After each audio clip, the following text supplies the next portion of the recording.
आता मी एवढीच पदं, मुख्यमंत्री वगैरे सगळी पदं मिळाली. मी परवाच्या दिवशी देवेंद्र आणि मुख्यमंत्र्यांकडे गेलो, कारण मी त्या उद्धव ठाकरेची एक स्टेटमेंट वाचली आणि त्याचा ट्विट मी काल केला, तुम्ही वाचला असेल. हा, ट्विट केला, त्याच्या भाषेतच मी त्याला उत्तर दिलं. मी देवेंद्र आणि मुख्यमंत्री सांगितलं, मी गणपती संपतात मी मराठवाड्यात चाललोय, मी मराठवाड्यात जाणार, सलोखा निर्माण व्हावा आणि भाजपची भूमिका घेऊन मी जाणार. तुम्ही कोण या न या, मी जाणार आणि अख्खा मराठवाडा बघू तर जरांगे काय करतो, बरंगे तर काय करतो.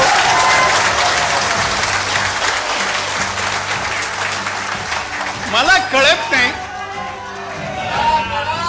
आता नको. काय म्हणताय मराठीत म्हणा ना, देखला देवा दंडवत, तसं नको. एक तुम्हाला सांगतो, मी एक ठरवलं. आज का हुकटात जोही पंतप्रधान बोलतात, काय संबंध आहे उद्धव ठाकरेचा, तुझ्या कुठल्या कामात आले, व्यत्यय केला, काय केला, का तो आमच्या मोदी साहेबांना बोलतो. किती काय बोलला तुम्ही, वाचलं असेल, ऐकलं असेल. तेच अमित शहा ना, तेच आमच्या देवेंद्र ना, काय तो जरंगे काय आणि तो उद्धव, त्याला टार्गेट. मी काल बोललो आहे, देवेंद्र एकटा नाही, आम्ही आहोत, मी आहे आणि आम्ही आहोत. तुम्ही पण आहात की नाही, टाळ्या कसल्या नुसत्या मार आहात ना. उद्या देवेंद्रसाठी पक्षासाठी रस्त्यावर यायला पाहिजे. असं नाही यावं बीजेपीचा कार्यकर्ते रस्त्यावर येऊ नये, आहे काय. बाळा हाय पण जोरात बोलत नाही, असला पाहिजे. कोण आपल्या वाटेला आपल्या नेत्यांच्या येणार नाही. आताही सांगा, आमची सत्ता परत येणार, सत्ता येणार. अहो, सत्ता आणली तर आपण मानाने मुख्यमंत्र्यांना, उपमुख्यमंत्र्यांना, अधिकाऱ्यांना जाऊ, साहेब हे आमचं निवेदन घ्या, आमच्या रत्नागिरीत पाहिजे, सांगू शकता.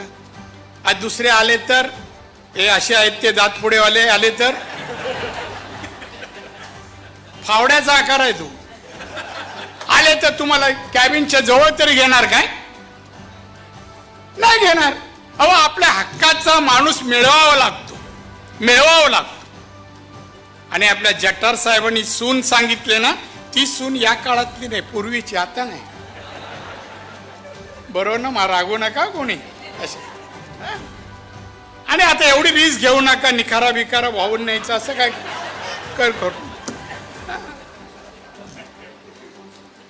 त्यामुळे मला तुम्हाला सर्वांना सांगायचे, रत्नागिरीवाला सावंत साहेब, रत्नागिरी एक वेगळी आगळी भाजपची संघटना तयार करा, तयार करा.